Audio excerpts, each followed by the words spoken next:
যুক্তরাষ্ট্র ও ইসরায়েলের সমন্বিত হামলার পর ইরানের পাল্টা ক্ষেপণাস্ত্র ও ড্রোন আক্রমণে মধ্যপ্রাচ্যে উত্তেজনা দ্রুত ছড়িয়ে পড়ছে। বিশ্লেষকরা বলছেন, এই সংঘাত আঞ্চলিক যুদ্ধে রূপ নিলে বৈশ্বিক জ্বালানি বাজারে বড় ধরনের অস্থিরতা দেখা দিতে পারে, বিশেষ করে কৌশলগতভাবে গুরুত্বপূর্ণ হরমুজ প্রণালীকে কেন্দ্র করে। বিশ্বের প্রায় 20% অপরিশোধিত তেল এই সংকীর্ণ সমুদ্রপথ দিয়ে পরিবাহিত হয়। যুদ্ধের প্রথম দিনেই হরমুজ প্রণালী বন্ধ করে দিয়েছে ইরান, যার প্রভাবে তেলের দাম আরও বাড়ার আশঙ্কা করা হচ্ছে। ইতোমধ্যে 27 ফেব্রুয়ারি আন্তর্জাতিক বাজারে অপরিশোধিত তেলের দাম 2% বেশি বেড়েছে। গত 17 ফেব্রুয়ারিতে যেখানে ব্যারেল প্রতি দাম ছিল $61, তা বেড়ে বর্তমানে $67 দাঁড়িয়েছে। মূলত ইরান যুক্তরাষ্ট্র বৈঠক ফলহীন হওয়ার পর থেকেই বাজারে অস্থিরতা বাড়ছিল।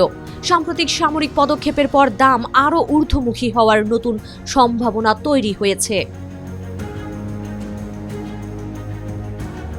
বাংলাদেশের জ্বালানি নিরাপত্তা সরাসরি হরমুজ প্রণালীর ওপর নির্ভরশীল।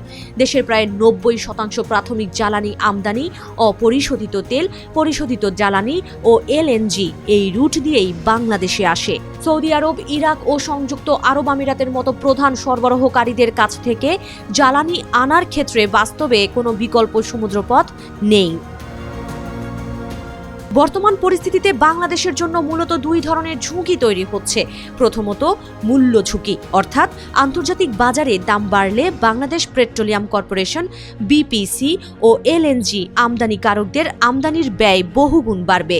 এতে সরকারের ওপর ভর্তুকির চাপ বাড়বে, অথবা দেশীয় বাজারে দাম সমন্বয়ের প্রয়োজনীয়তা দেখা দিতে পারে।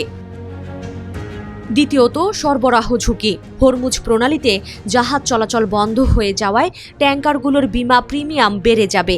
এতে শিপমেন্ট বিলম্বিত হতে পারে। এর ফলে দেশের বিদ্যুৎ উৎপাদন ও শিল্প খাতে জ্বালানি সরবরাহে বড় ধরনের ঘাটতি তৈরির আশঙ্কা রয়েছে।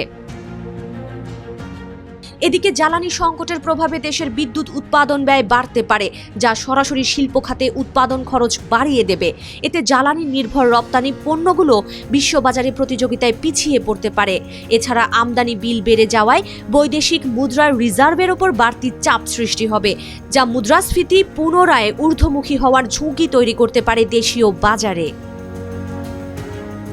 জ্বালানি বিশ্লেষকদের মতে, মধ্যপ্রাচ্যের এই পরিস্থিতি দীর্ঘস্থায়ী হলে বাংলাদেশকে দ্রুত বিকল্প সরবরাহ উৎস খোঁজা, দীর্ঘমেয়াদী মূল্য চুক্তি নিশ্চিত করা এবং কৌশলগত জ্বালানি মজুত বাড়ানোর বিষয়টি নতুন করে গুরুত্বের সাথে বিবেচনা করতে হবে।